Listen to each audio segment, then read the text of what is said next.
नमस्ते। मैं अमिताभ बनर्जी। आज हम बात करेंगे। आइंस्टाइन ने कहा था अभी एक यही किताब में जो दिया है। अगला जो चैप्टर मैंने खोला था बहुत ही इंटरेस्टिंग है और अभी जो चल रहा है उसके लिए बहुत ज़रूरी है। कई ऐसे डेवलपमेंट्स हो रहे हैं जिसमें जो भी अथॉरिटीज़ है, चाहे कोई भी अथॉरिटी है वर्ल्ड में, कई टाइप की अथॉरिटी आ जाते, कई टाइप के पावर आ जाते हैं। पावर प्ले का खेल है। अ, वो चाहे वो पॉलिटिकल पावर हो या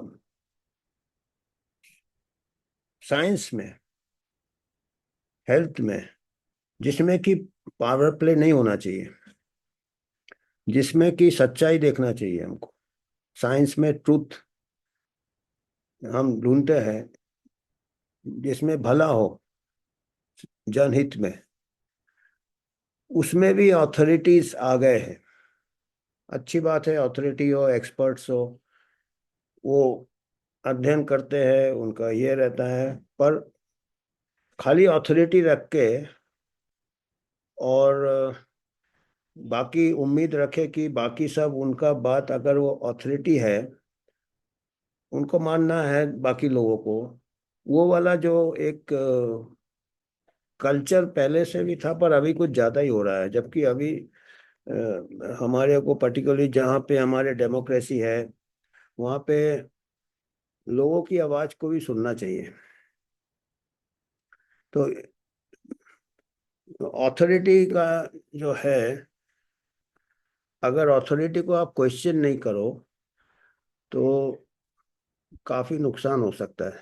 जनहित में नुक्स के लिए नहीं है, वो अच्छा नहीं है। और इसका जो हम जो किताब रीडिंग चालू किए, अभी चैप्टर 9 में हम आ गए हैं। The art of thinking clearly, Rolf Dobelli का। चैप्टर का टाइटल है डोंट बाउ टू अथॉरिटी। अथॉरिटी के सामने झुकना नहीं चाहिए आपको। अथॉरिटी के सामने झुकना नहीं चाहिए। और इसमें मेरे को एक दो अथॉरिटीज, एक साइंटिफिक अथॉरिटी और एक मिलिट्री अथॉरिटी, और मिलिट्री दोनों इम्पोर्टेंट है। क्योंकि साइंस में तो हम कहते हैं कि what is right is more important then who is right. तो अथॉरिटी एक ऐसा ये कर लेते हैं कि भाई मैं तो गलत हो ही नहीं सकता। वो थोड़े दिन बाद शायद अपने को सोचते कि उनके पास कुछ सुपर पावर है या कुछ है, या सुपर पावर का सपोर्ट है, या सुपर पावर ने उनको सेलेक्ट किया है माइल। तो उससे क्या होता है, एक प्रकार से बाकी लोग भी इंटिमिडेट हो जाते हैं, बाकी लोग भी पूछने से डरते हैं। और यही इसका चैप्टर है कि अनक्वेश्चनिंग, जब लोग सवाल पूछना बंद कर दे, वो जनहित के लिए सबसे बड़ा खतरा होता है। और इसमें आइंस्टाइन का हमको, मैं बताया, एक साइंटिफिक अथॉरिटी आइंस्टाइन का एक एक कोट है। Unquestioning respect for authority is the biggest enemy of truth.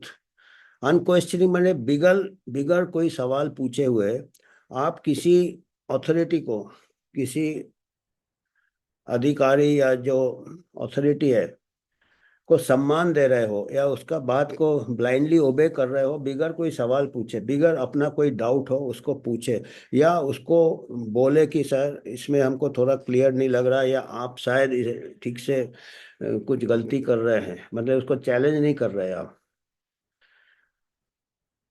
वो सबसे बड़ा दुश्मन है सच्चाई का।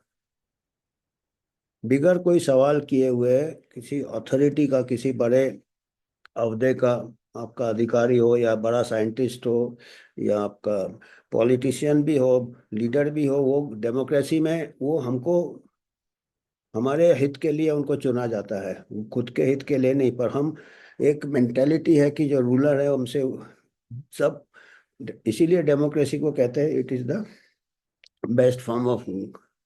तो आप उसको क्वेश्चन करने का आपको पूरा हक है, और उसका जिम्मेदारी है आपको जवाब देने का। अगर ये ऐसा सिस्टम नहीं है तो ये सच का सबसे बड़ा दुश्मन है। उसके बाद आप कुछ भी कर लो, कितना भी इंक्वायरी कमेटी बिठा लो, क्या करो ये करो, वो आपको सच तक नहीं पहुंच पाओगे। तो एक है, पॉलिटिक्स तो एक खेल ऐसा है कि बहुत साफ खेल नहीं है, सबको पूरे वर्ल्ड में है पॉलिटिक्स। तो वो साइंस तो बहुत पवित्र माना जाता है। साइंस में भी अभी अथॉरिटी बनने लगे। अब साइंस में ऐसे अथॉरिटी बन रहा है कि जो पूछते कि हम आप सवाल कर ही नहीं सकते हो, आप सवाल करोगे तो आपको सेंसर कर देंगे। जो कि 5 साल में हमने देखा, महामारी के टाइम देखा। आप अगर कुछ हमने जो बोल दिया है, मैं WHO की तरफ इशारा कर रहा हूँ, वही है इंफॉर्मेशन। क्या वो गलत नहीं हो सकते? क्या अथॉरिटी गलत नहीं हो सकते? आप विवाद तो करो, दूसरे लोग डेटा पेश कर रहे हैं उसके ऊपर चर्चा करो, आप और अच्छा डेटा बताओ। जो लोग उनसे उनके गाइडलाइंस बिल्कुल रिजिड बनाए, वो साइंस नहीं है, वो ब्यूरोक्रेसी है। वो उन लोग, साइंस में तो ओपननेस होता है। तो उनको आपने, जो जितने भी बड़े बड़े एक्सपर्ट साइंटिस्ट है, जो कि वो भी एक प्रकार से अथॉरिटी है, उनको तक आपने उनका भी मुंह बंद कर दिया, उनको मिस इन्फॉर्मेशन कर दिया, उनके सेंसर कर दिया आपने। सेंसर कर दिया मतलब आप सवाल नहीं पूछने दे रहे हो। तो ये सबसे बड़ा ये है। आइंस्टाइन ने जो कहा था, तो अनक्वेश्चनिंग, तो आपने, आप क्वेश्चन पूछना चाहते तो भी आपको क्वेश्चन पूछने से बंद कर दिया, मिस इन्फॉर्मेशन कर दिया। आपने कुछ भी सवाल उठाए, कुछ भी आपने दूसरा ओपिनियन उठाए, उसी से वही क्वेश्चन है ना कि हमारे को डाउट है, हमको क्वेश्चन है, आपका जो मेजर्स है, हमारे पास दूसरा डेटा है, या जो भी है, जो भी है, ओपननेस होना चाहिए साइंस में। और ये तो जो हो गया, आप लोग बोल सोचेंगे कि अब जो हो गया बीते बात पे हम क्यों बीते बात में इसलिए अटके कि आगे का और इनका प्लान है। WHO जो पैंडेमिक सिटी है, उसमें ये प्रोविजन को लीगल ये दे रहे हैं। बिगल लीगल ये देके उन्होंने उसको कामयाब हो गए वो, आपका मुंह बंद करने के लिए, या जो लोग ने सवाल पूछा उनका मुंह बंद करने के लिए वो कामयाब हो गए। अभी वो पैंडेमिक ट्रीटी में उसमें उसको फॉर्मलाइज कर रहे हैं, उसको लीगलाइज कर रहे हैं, उसको एक साइन करा रहे हैं, एक ट्रीटी साइन करा रहे हैं कि जब कोई, अगर WHO सोचेगा कि पैंडेमिक है तो है पैंडेमिक, कोई उसको सवाल नहीं पूछ सकता है। वो उसमें यह दिया है कि वो, उसके पास पूरे पावर्स आ जाएंगे, एग्जीक्यूटिव पावर जाएंगे। अभी तक तो खाली रिकमेंड कर सकता था, सुझाव दे सकता था। अभी पैंडेमिक ट्रीटी में वो कंट्री को पैंडेमिक डिक्लेयर करेगा तो वो फिर इसमें सेंसरशिप एक ये है कि सेंसर कर दिए जाएंगे जो दूसरे टाइप के इंफॉर्मेशन होंगे। तो ये तो बिल्कुल तानाशाही हो गया। पॉलिटिक्स में तो अप डाउन होते रहते, तानाशाही होते हैं। हमारा तो खुद किस्मत है कि हम डेमोक्रेसी है, पर अगर एक तरफ से डेमोक्रेसी को, हमको पॉलिटिकली खतरा नहीं है, पर WHO अगर ऐसे महामारी अपने मर्जी से कोई भी बीमारी को महामारी बोल देगा और कोई दूसरे साइंटिस्ट उससे सहमत नहीं होंगे तो उनको ब्लॉक कर देगा, ये जनहित के लिए ठीक नहीं है। और इसमें जैसे हर तानाशाही में कुछ लोग होते हैं जो फायदा उठाते हैं। इसमें आप समझ गए कि जो फार्मा इंडस्ट्री को पूरा फायदा है इसमें। और काफी जैसे डिक्टेटर्स होते हैं, वो लड़ाई में आर्म्स रेस होते हैं, कहीं भी लड़ाई कर देंगे आर्म्स में। अभी आर्म्स रेस तो पीछे हो गया, फार्मा रेस आगे हो जा रहा है। तो ये मैंने बात किया था साइंस में। और दूसरा मिलिट्री में, जो कि आप सोचेंगे कि मिलिट्री में तो क्वेश्चन नहीं कर सकते आप अथॉरिटी को, रैंक सिस्टम होता है, अथॉरिटी को क्वेश्चन नहीं कर सकते। पर इसमें भी जो बड़े बड़े जनरल्स रह चुके हैं, बड़े बड़े जो योद्धा रह चुके हैं, उनका अलग ये था, तभी वो बड़े बने। आपने पिक्चर देखा होगा सैम बहादुर, मानेकशॉ के ऊपर। सैम बहादुर नाम कैसे हुआ पिक्चर का, या उनका भी नाम सैम बहादुर हो लेकिन अपने आप को कहने लगे। गुरखा रेजिमेंट के वो थे अफसर, और वो गए तो एक गुरखा रेजिमेंट, सबको बहादुर कहते हैं गुरखा में, सबका नाम जैसे बाकी जगह कुमार होता है, अजय कुमार, अशोक कुमार, उनके यहाँ नाम के आगे बहादुर जोड़ देते हैं। और उनका सैम था उनका नाम, SAM।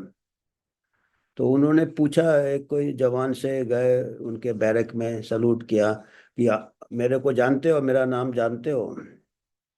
उसने बोला जी साहब, आपका नाम शाम बहादुर है।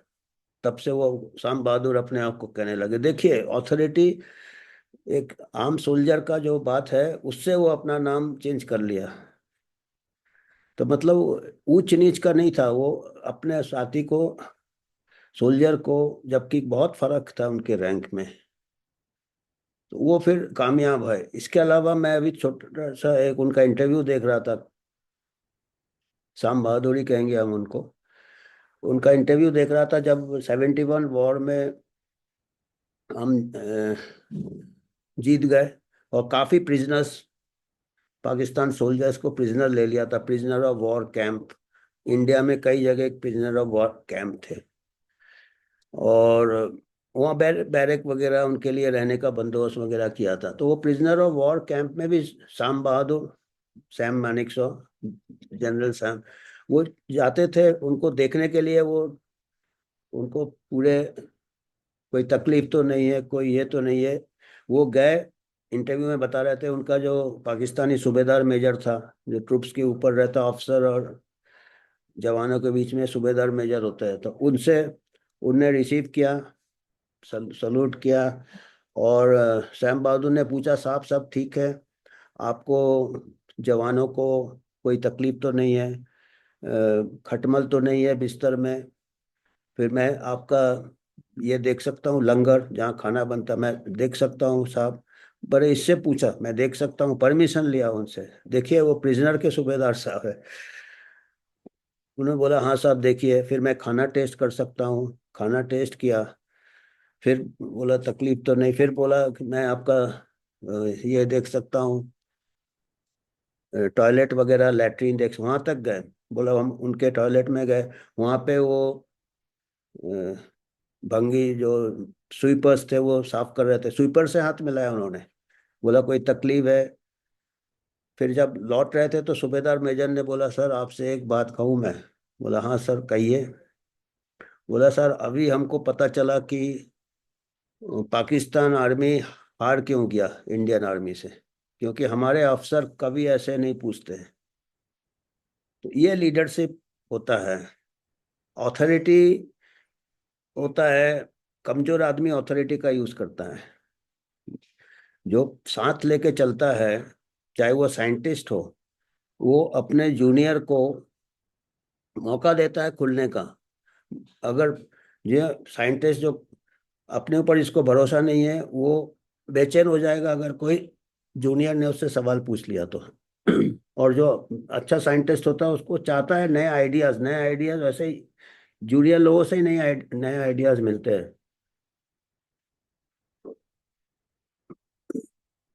क्रिएटिविटी कम उम्र के लोगों को ही रहता है। मिलिट्री में एक एग्जाम्पल मैंने दिया जनरल मानेकशॉ का। दूसरा एग्जाम्पल, मैं स्कूल में था तब हिस्ट्री काफ़ी हमारे प्रिंसिपल पढ़ाते थे, तो उस टाइम मैं बहुत बड़ा फैन हो गया था नेपोलियन का। नेपोलियन आपने नाम सुना होगा, फ्रांस के बहुत बड़े जनरल, बहुत आखिरी में हारे वो उसमें, ड्यूक ऑफ, जो भी है इंग्लिश ड्यूक। तो पर ये नेपोलियन, में अभी फ्रांस गया था तो नेपोलियन का ये उठाया। फ्रांस जाके 5-6 साल, कोविड के पहले गया था। तो मेरे को नेपोलियन बचपन से बड़ा ये था, नेपोलियन। तो ये फ्रांस से उसका स्टैचू उठा लाया मैं। तो नेपोलियन भी बहुत बड़े जनरल थे। और उनका एक कोट है जो कि मैं जब HOD था तो अपने उसमें लिख के रखा था बोर्ड में। आइंस्टाइन का भी लिख के रखा था, और नेपोलियन का भी लिख के रखा था। जो भी मेरे सामने बैठता था वो पढ़ता था कि आप खुल के बात करो। अब मैं अगर हेड हेड हूँ, हेड ऑफ डिपार्टमेंट, तो डरो नहीं। आप मेरे से स्टूडेंट्स को ही बोलता था, फैकल्टी क्या, मैं स्टूडेंट्स को ही बोलता था, और स्टूडेंट से हमको कई आइडियाज मिलते थे। तो जो भी है वो नेपोलियन का जो कोट है मिलता जुलता ही है आइंस्टाइन के कोट से। उन्होंने कहा था, the people to fear are not those who disagree with you, but those who are disagree with you but are too timid या कवर्ड, कायर है जो, to let you know that they disagree with you. इसका मतलब हुआ कि आप उनसे न डरो जो आपके से सहमत नहीं है, आप उनसे डरो जो आपसे सहमत नहीं है, पर उनके पास हिम्मत नहीं है आपको बोलने के लिए कि वो आपसे सहमत नहीं है। ये मिलिट्री लीडर बोल रहा है, जबकि मिलिट्री में लोगों को यह है कि मिलिट्री में टॉप डाउन है कि अच्छे लीडर्स है। सैम बहादुर का मैंने एग्जाम्पल दिया, नेपोलियन का दिया, ऐसे कई अच्छे लीडर्स हैं, कई ये हैं। ऑफ कोर्स इमरजेंसी जब होता है, जब एक्चुअली लड़ाई का मैदान है, उस टाइम आपके पास टाइम नहीं है, बट बाई एंड लार्ज ऐसा कुछ। और हमारे मिलिट्री में भी जो ट्रेडिशन था कि ड्यूरिंग वर्किंग आवर्स एक हो, पर जब हम इवनिंग को मिलते थे क्लब में या मेस में, हम सब बराबर इसमें मिलते थे। या तो ये इसमें अभी हम इन्होंने भी जो कहा है बिल्कुल, और अभी मैंने जो हेल्थ इससे बोला, देखिए ये भी बहुत छोटे में लिखे, मैं तो अपने एग्जाम्पल्स दिए हमको जो अच्छे लगे थे। इन्होंने भी कुछ अच्छे एग्जाम्पल दिए। इन्होंने बाइबल से स्टार्ट किया है कि क्रिश्चियनिटी में मालूम है कि डिसोबे ग्रेट अथॉरिटी, क्योंकि वो कहते हैं कि एक हमारे माइंड में कई ऐसे इन्फ्लुएंसेस है, बाइबल भी पढ़ते हैं क्रिश्चियन लोग जो होंगे, और वो डिसोबे ग्रेट अथॉरिटी पैराडाइज से निकाल दिए जाते हैं। ये बाइबल में दिया है, जो एडम और ईव थे बड़े अच्छे पैराडाइज में रहते थे, और गॉड ने बताया था कि भाई आप, गॉड ने उन दोनों को बनाया, फिर गॉड ने बोला था आप आराम से रहो पैराडाइज में, एक कोई पेड़ है उसका फल नहीं खाने का है। अब उसमें है, बाइबल में दिया है कि कोई सांप आ गया या सरपेंट या कोई, उसने उसको टेम्पटेशन दिया कि भाई ये फल खा लो इस पेड़ का। तो ईव ने वो फल तोड़ा, खुद भी खाया, एडम को भी दिया, और उनके पनिशमेंट मिले और उनको पैराडाइज से निकाल दिया गया। फिर अर्थ में फिर ये, इससे फिर सब गम और ये वो सुख दुख सब चालू हो गया, अदरवाइज वो कोई बड़े पैराडाइज था वो। तो उसका ये अभी क्रिश्चियनिटी का है ये, इसलिए मैंने एग्जैक्ट इनका ये किया, क्योंकि कोई भी, मैं डरता हूँ क्योंकि जिस रिलीजन के बारे में ठीक से मालूम नहीं है, ज़्यादा टिप्पणी नहीं करना चाहिए, पर ये कह रहे हैं। और ये कहते हैं कि इसी भाव बाकी लोग इस्तेमाल करते हैं, उसका एक ओरिजिनल जो ये है, पॉलिटिकल पंडित्स में कहा ना, पॉलिटिशियंस, पॉलिटिकल पंडित्स, साइंटिस्ट, अच्छा ऑथोरिटी, ये साइंटिफिक ऑथोरिटी, वो एक्सपर्ट्स, जो एक्सपर्ट्स कहते हैं अपने आप, वो उनको भी ऑथोरिटी बोल रहे हैं। और सब लोग सोचते हैं यार ये तो एक्सपर्ट है, ऑथोरिटी है, इनको सवाल नहीं पूछना चाहिए, ये जो बोल रहे हैं सच है। साइंटिस्ट, डॉक्टर्स, डॉक्टर्स का भी ऑथोरिटी दिया, क्योंकि पेशेंट डरता है, डॉक्टर जो बोल रहा है वो सही है। सीईओ, चीफ एग्जीक्यूटिव, जो बड़े बड़े कंपनी के ये होते हैं, इकोनॉमिस्ट, ये सब एक्सपर्ट्स की बात कर रहे हैं, क्योंकि जो बड़ा डिग्री ले लेता है ना, जो अपने नाम के सामने बहुत लंबा डिग्री है ना, वो अपना अथॉरिटी दिखा रहा है। साइंस में, एकेडमिक्स में, रिसर्च में क्या होता है कि आपका बायोडेटा के आगे जितना आप एमडी से बहुत लगाते जाओ डिग्री, तो वो आप बता रहे मैं इतना बड़ा अथॉरिटी हूँ, आई एम द साइंस, आप कौन होते हो मेरे को सवाल पूछने पर। अगला भी डर जाता है, सोचता है इसको तो कोई बहुत बड़ा है।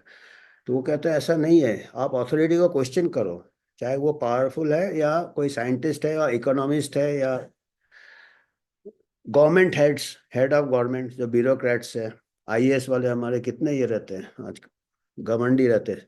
स्पोर्ट्स कमेंटेटर भी अथॉरिटी है, consultants and stock market guru's, ये सब अपने आप का एक अथॉरिटी बना लेते हैं, सल्तनत बना लेते हैं अपनी जगह, और बस हम आ जाते हैं। सेलिब्रिटी डॉक्टर्स आपने देखे हैं, फिर सेलिब्रिटी इकोनॉमिस्ट देखे हैं, रोज टीवी में आके इंटरव्यू देते हैं। तो ये कहते हैं अथॉरिटी का प्रॉब्लम क्या है, ये बताते हैं दो मेजर प्रॉब्लम है। एक तो है कि क्लियर थिंकिंग का बारह बज जाता है, क्लियर थिंकिंग होता है जब आपको कोई प्रकार से हिचकिचाहट ना हो। अगला अगर अथॉरिटी है तो आपका माइंड बंद हो जाएगा, अरे चलो यार, उसका तो बॉलॉक ऑलरेडी है क्योंकि वो बस वो उसने फाइनल, मैंने कहा ना, बिवेयर ऑफ द पर्सन, जो जिसको सच्चाई मिल गया है वो सोचता बस मैं ही सच हूँ, बाकी सब तो, और कुछ बोलोगे तो उसको बुरा लग जाएगा, वो नाराज हो जाएगा, तो अगला भी चुप रहता है।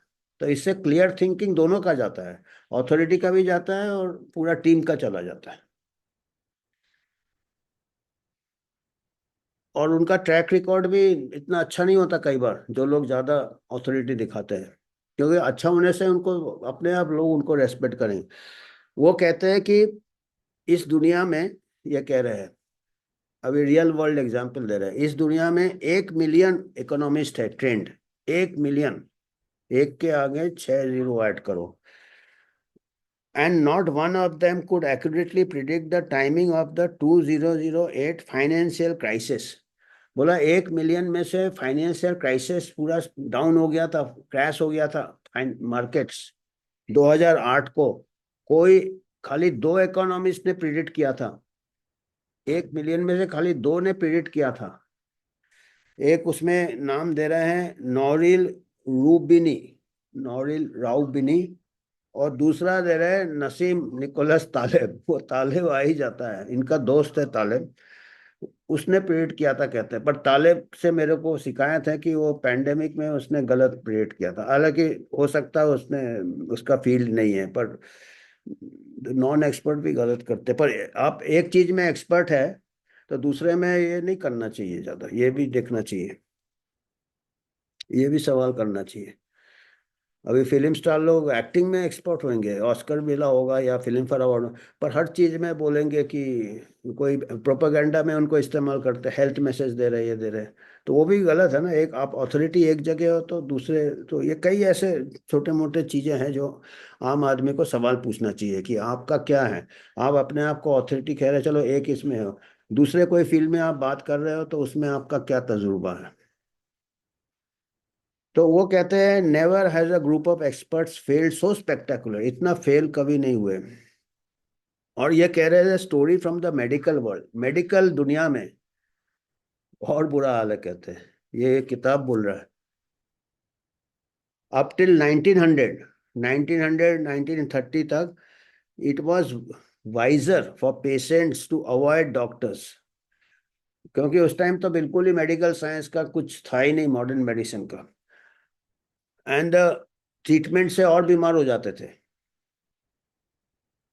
और वो दूसरे, बिकॉज वो ऐसे प्रैक्टिसेस थे, हाइजीन पुअर होता था ये, और डॉक्टर्स के पास दवाइयाँ नहीं होती थी, और ब्लीडिंग कर देते थे, ब्लड लेटिंग कुछ भी करते थे। तो उसमें क्या था, जो लोग डॉक्टर के पास नहीं जाते थे तो उस टाइम उन लोग का ज़्यादा अच्छा रहता था चांस बचने का, या तो उसी टाइम मेरे को मालूम है, उसी टाइम हैनेमन भी मेन डॉक्टर था, देखता था ट्रीटमेंट फेल हो रहा है, तो उसने फिर होम्योपैथी का आविष्कार किया।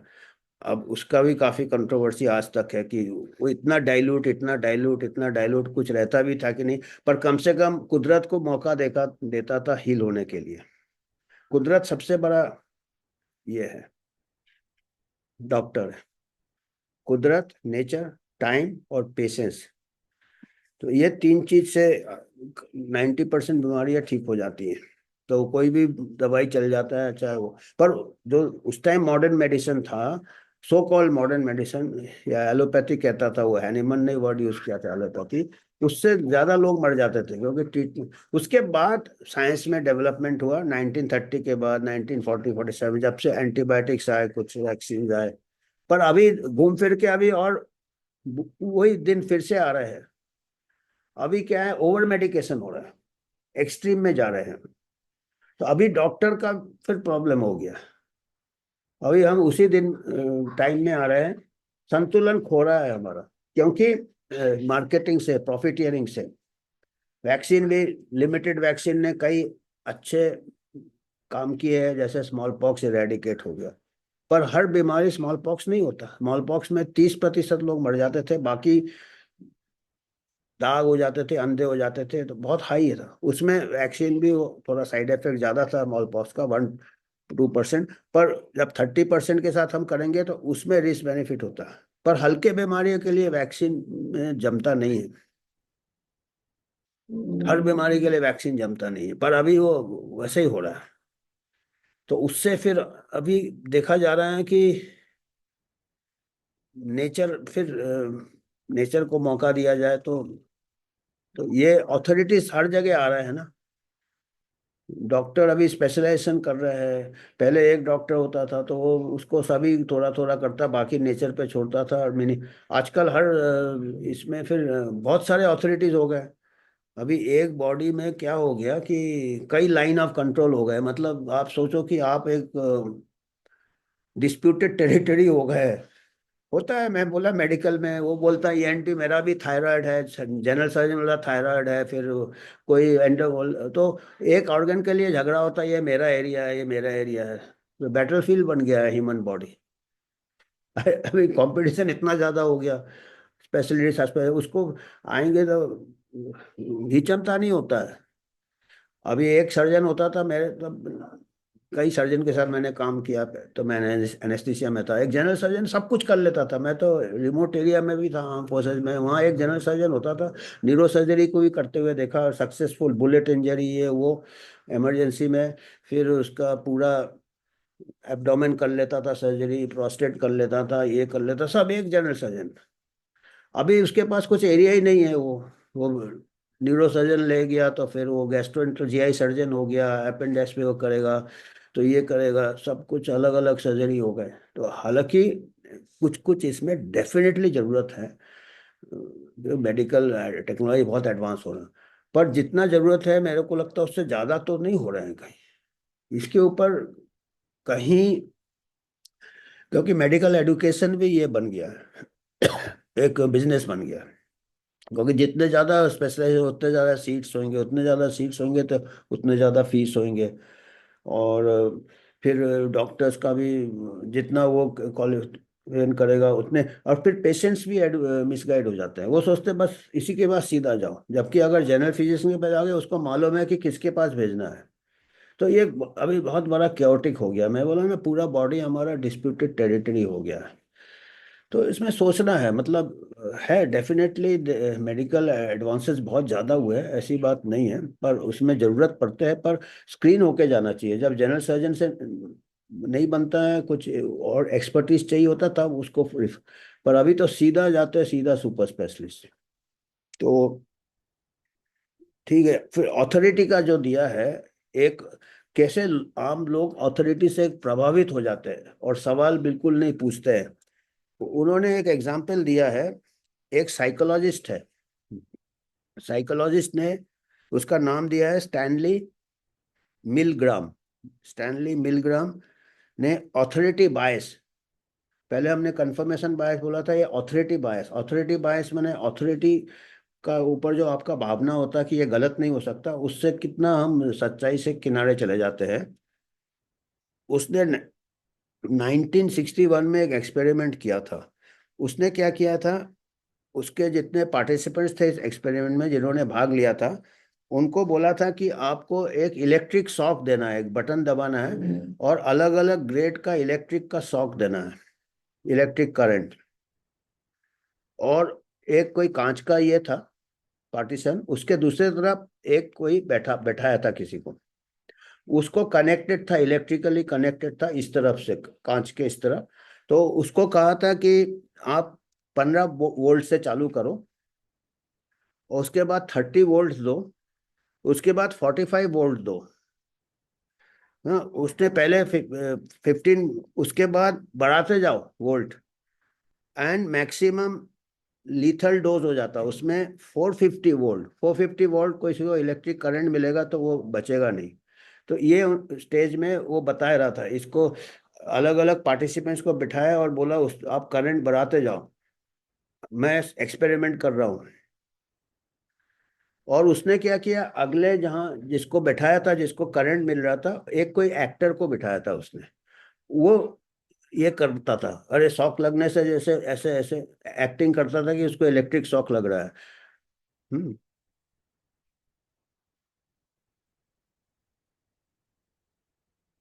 और बाकी जो लोग पार्ट ले रहे थे ये एक्सपेरिमेंट, उनको मालूम नहीं था कि अगला एक्टर है। तो रिजल्ट्स क्या था, बहुत ही मैंने विश्वास नहीं कर सकते आप, ऐसा रिजल्ट था कि अगले कांच के उस तरफ जो एक्टर था वो रो रहा था, चिल्ला रहा था, शौक लग रहा है, एक्टिंग करने बोला था, जबकि वो कोई इलेक्ट्रिक करंट नहीं था, पर वो बताया था कि है इसमें। और जो जैसे वो चिल्ला रहा था या ये, तो ये इधर वाले जो बटन दबा रहे थे वो रुकना चाहते थे, पर वो अथॉरिटी था जो एक्सपेरिमेंट कर रहा था ना, जो डॉक्टर का रोल कर रहा था, वो बोला कि नहीं, आप रोको मत, ये हम एक्सपेरिमेंट का पार्ट है, ये आपको देना ही है शौक, keep going, the experiment depends on it, experiment हम कर रहे हैं, आप शौक नहीं दोगे तो हमारा एक्सपेरिमेंट पूरा नहीं होगा। और वो दिए, majority of people continued with the electrocution, majority ने शौक देते गए, शौक देते गए। More than half the participants went all the way to maximum voltage out of sheer obedience to authority. उनको मालूम है 450 वोल्ट में आदमी मर जाएगा यार, फिर भी वो अथॉरिटी बोल रहा था, तो 50% से ज्यादा लोग देते गए शौक, कि उनको था, ये भरोसा था, अथॉरिटी बोल रहा है तो देना है।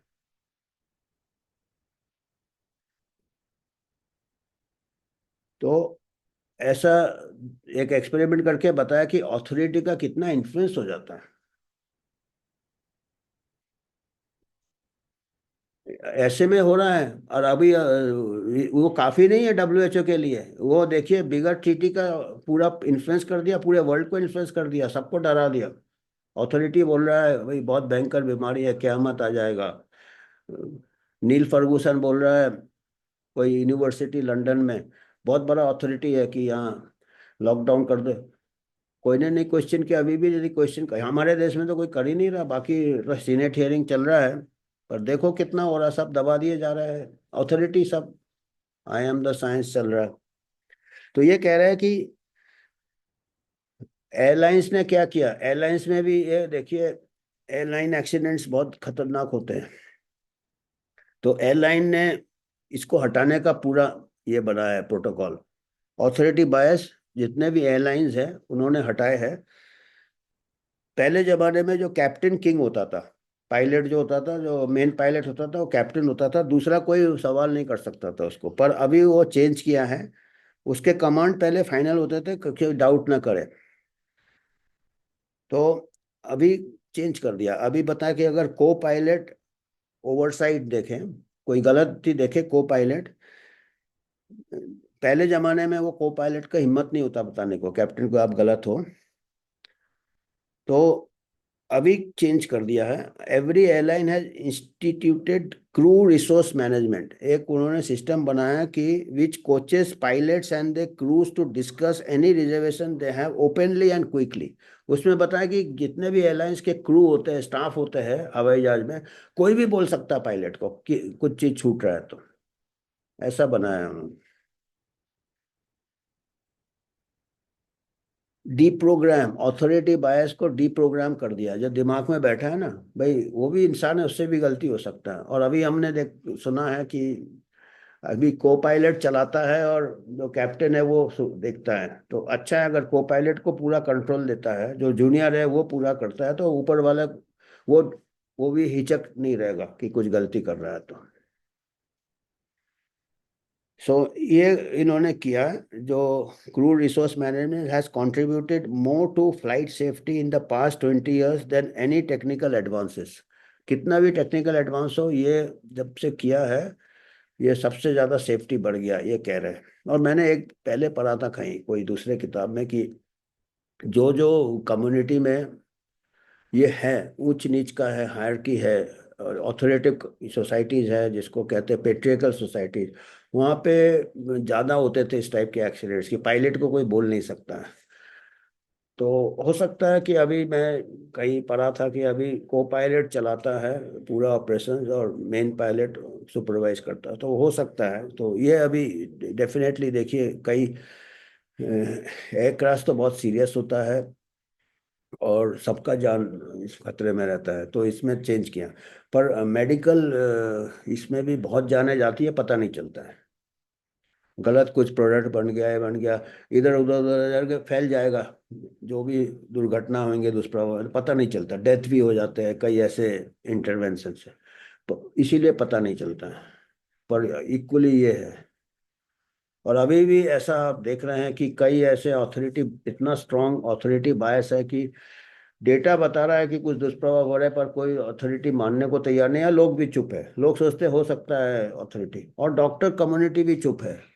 उनको भी लगता है कि बड़ा वाला जो डॉक्टर है, WHO है, या कोई बहुत बड़ा एक्सपर्ट है, जो हमारे जो बड़े बड़े पोजीशन में बैठे हुए हैं, वो तो गलत हो नहीं सकते हैं। वो अथॉरिटी बायस आ जाता है, अपने ऊपर विश्वास नहीं है मुंह खोलने का। ऐसा कल्चर हमको बनाना है कि कोई भी बोले कि गलत हो रहा, डेटा है यार, डेटा दिखता है।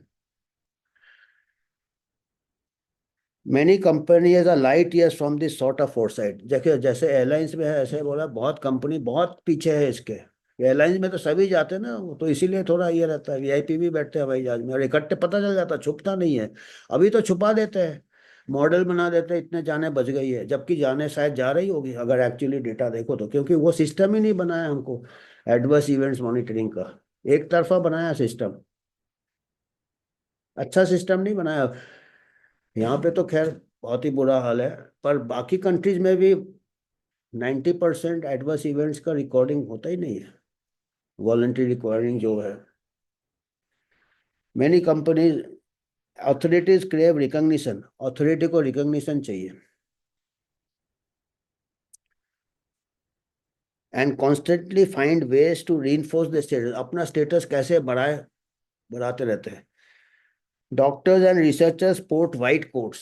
डॉक्टर अपना वाइट कोट पहन लेते हैं, तो वो घबरा जाता पेशेंट। अच्छा चलो वाइट कोट तो फिर भी कोई सूटेड बूटेड आ गए तो, और दूसरे आजकल जो बड़े क्लाइंटेल है, बाबा लोग हैं, उनके लिए ठीक है सूटेड बूटेड।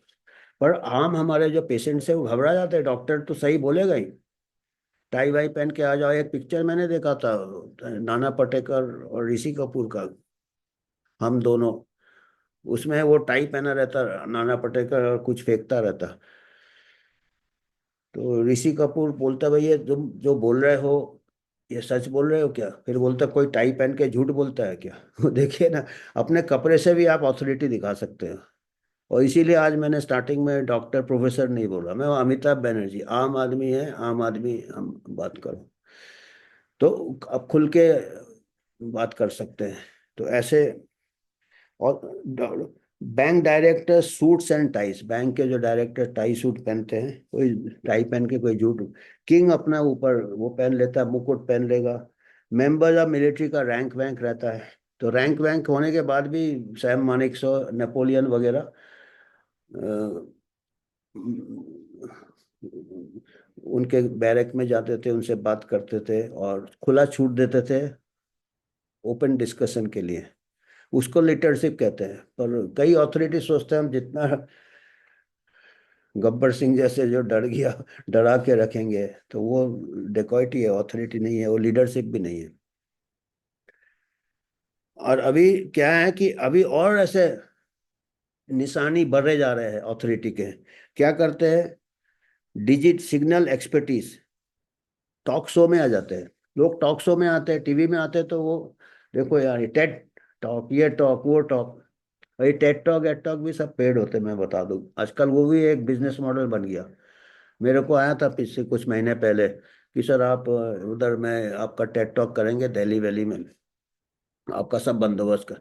हमने बोला हमको जाने का खर्चा दे दो और रहने का। नहीं नहीं सर, वो आप अपने। पर लोग स्पेंड कर देते हैं, क्योंकि टेट टॉक आने से उनका एक अथॉरिटी बढ़ जाता है। मैं बोला मैं इधर ही टॉक दे देता हूँ लैपटॉप में, क्या करना टेट टॉक देके। तो ये सब अपीयरेंस है, कवर ऑफ मैगजीन्स सब पेड रहते हैं। Book tours and they own Wikipedia entries, Wikipedia में भी एंट्री करा देते हैं, ऐसे बिचौलिया रहते हैं। मैं भी, मेरे स्टूडेंट्स ने कोशिश किया था, पर वो अटक जाते हैं, कोई बिचौलिया आ जाते हैं, फिर हम हेल्प कर देंगे, फिर रहने दो यार ऐसे, ठीक है। Authority changes like fashion does, authority बदलते भी रहते हैं जैसे फैशन बदलते रहते हैं। एंड सोसाइटी पीछे पीछे भागता है उस ऑथोरिटी के। तो कंक्लूड कैसे कर रहे हैं, when you about to make a decision, वो कह रहे हैं आप क्या करोगे, ये चारों तरफ तो अथॉरिटीज है हर चीज में। एक्सरसाइज में भी एक अथॉरिटी आ जाता है, जिम इंस्ट्रक्टर, अरे आप ऐसे भागो भागो भागो, फिजिकल एक्टिविटी करो, उठो बैठो चलो, आपको अपने आप हेल्थ ठीक रहेगा, पर उसमें भी अथॉरिटी है। फिटनेस कोच है यार, वो अथॉरिटी है। न्यूट्रिशन कोच है, ये कोच है, वो कोच है। तो ये आप अथॉरिटी, आप आम आदमी क्या करना है, आप ये बता रहे हैं कि जब आपको लगता है कि अथॉरिटी आपका क्रिटिकल थिंकिंग को दबा रहा है, आप अपने ये से सोच नहीं रहे हो, think about which authority figures might be exerting an influence, and when you encounter one in the flesh, do your best to challenge him or her। ये कहते हैं कि आप क्या कर सकते हो कि जब कोई ज्यादा अथॉरिटी आपको एडवाइस दे रहा है, चाहे वो आपका डॉक्टर हो, चाहे कोच हो, चाहे ये हो, जो भी हो, उससे सवाल पूछो। आप अपना क्रिटिकल थिंकिंग को सरेंडर नहीं करो, सवाल पूछो।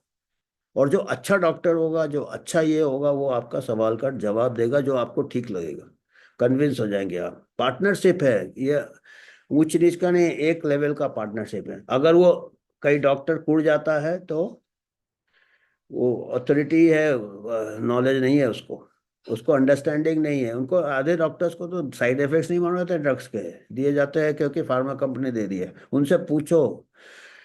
और कई मैं देखा कि डॉक्टर लोग, आपका पेशेंट गूगल सर्च करके आता तो नाराज हो जाते हैं, पर उसको क्लियर करने दो। गूगल सर्च में भी हो सकता है गलत, मैं नहीं कह रहा सब राइट है, पर डॉक्टर के पास इतना ज्ञान होना चाहिए कि क्या गलत है उसको कन्विंस करे पेशेंट को। क्वेश्चन, आपके सामने जो डॉक्टर है, आपको क्वेश्चन करना है, डॉक्टर अगर आपका जवाब देता है तो आप उस पर भरोसा करो। पर जो डॉक्टर उतने दूर बैठा हुआ है, कहाँ बैठते हैं इन लोग, WHO वाले, स्विट्जरलैंड में बैठते शायद, वो डॉक्टर भी नहीं है, टेड्रोस का मेडिकल क्वालिफिकेशन नहीं है, कहीं को क्या डॉक्टर को भी नहीं मालूम है, ये कोई बायोलॉजी एलॉजी का PhD वेचडी किया है। डॉक्टर टेड्रोस कहता है he doesn't have a medical background, उसका वो पूरा अथॉरिटी इतना दे रहे हो, और अथॉरिटी मांग रहा है वो WHO TT से कि सब डॉक्टर भी सहमत है उससे। और बिल गेट्स भी डॉक्टर नहीं है, उसको ज्यादा लोग सुनते हैं, डॉक्टर्स को चुप करा देते हैं इन लोग मिस इन्फॉर्मेशन करके। तो ये देना था हमको कि ये सब, और ऑथोरिटी बायस में क्या होता है, पेशेंट डरता है डॉक्टर से कि शायद, और कई बार मेरा खुद का एक्सपीरियंस है, मैं मिलिट्री डॉक्टर होता था, और मिलिट्री से तो मैं ट्रेनिंग वेनिंग काफ़ी होता था, तो ट्रेनिंग सेंटर से आया था मैं, फिर MS जलंधर में मैं ऑफिसर्स फैमिली वार्ड का इंचार्ज होता था। तो उसमें एक 10 साल का बच्चा एडमिट था, कोई अफसर का बच्चा, तो उसको पेट में दर्द वरद के लिए था, तो सब इन्वेस्टिग, थोड़ा दवाई ववाई स्टार्ट किया पेशेंट, फिर वो रोज वो दर्द ठीक ही नहीं हो रहा था, काफी दिन हो गए। तो इवनिंग को मैं गया राउंड में, राउंड के बाद मैं, उसको डिस्चार्ज ही नहीं हम कर पा रहे क्योंकि दर्द ठीक ही नहीं हो रहा उसका। फिर मैं, एक सिस्टर बहुत अच्छी थी वहाँ पे, वो अच्छा मेरा दोस्ती भी हो गया था सिस्टर से, उस टाइम मैं बैचलर था, तो थोड़ा ऑथोरिटी हमारा, सिस्टर लोग कंट्रोल कर लेते कई डॉक्टर्स का ऑथोरिटी। तो मैं जब कॉफ़ी देती थी, मैं राउंड के बाद साइड रूम में कॉफ़ी हम पीते थे साथ बैठ के, तो मैं पूछा उस सिस्टर से कि ये बच्चा क्यों नहीं ठीक हो रहा, तो वो बोला सर आप बुरा तो नहीं मानेंगे, आपको एक बात कहना है। क्योंकि वो जब बच्चा था 10 साल, वो हमसे डरता था कि डॉक्टर साहब इंजेक्शन लगा देंगे। सिस्टर से कम डरते हैं, sister more near to the patient, जो नर्सेज होती है। तो बोला, वो बोलती है कि सर वो, मैंने पूछा उसके आपका दर्द क्यों नहीं, क्या तकलीफ है, तो बोला मैं दिन भर ठीक रहता हूँ, ये डॉक्टर डॉक्टर अंकल आते हैं शाम को, मेरे को एग्जामिन करते हैं, पेट को दवा दू के इतना कि फिर दर्द चालू हो जाता है, फिर ठीक हो जाता है, फिर ये अंकल आके, तो वो बोलती सिस्टर साहब आप उसको पेट एग्जामिन करना बंद कर दो आप, तो वो दर्द ठीक हो जाएगा। तो मैंने बोला ठीक है। 2 दिन मैंने उसका टच नहीं किया पेट, तीसरे दिन डिस्चार्ज हो गया। तो ये अथॉरिटी से क्या होता है, तब मेरे को लगा कि ये अथॉरिटी बायस ऐसा हो जाता है कि डॉक्टर दर्द भी दे रहा है तो पेशेंट सह रहा है, और सिस्टर को बताना पड़ा कि ऐसा है। तो चलिए, ये फिर मैं बोला ठीक है। तो ऐसा आज इतना ही कहना था, धन्यवाद।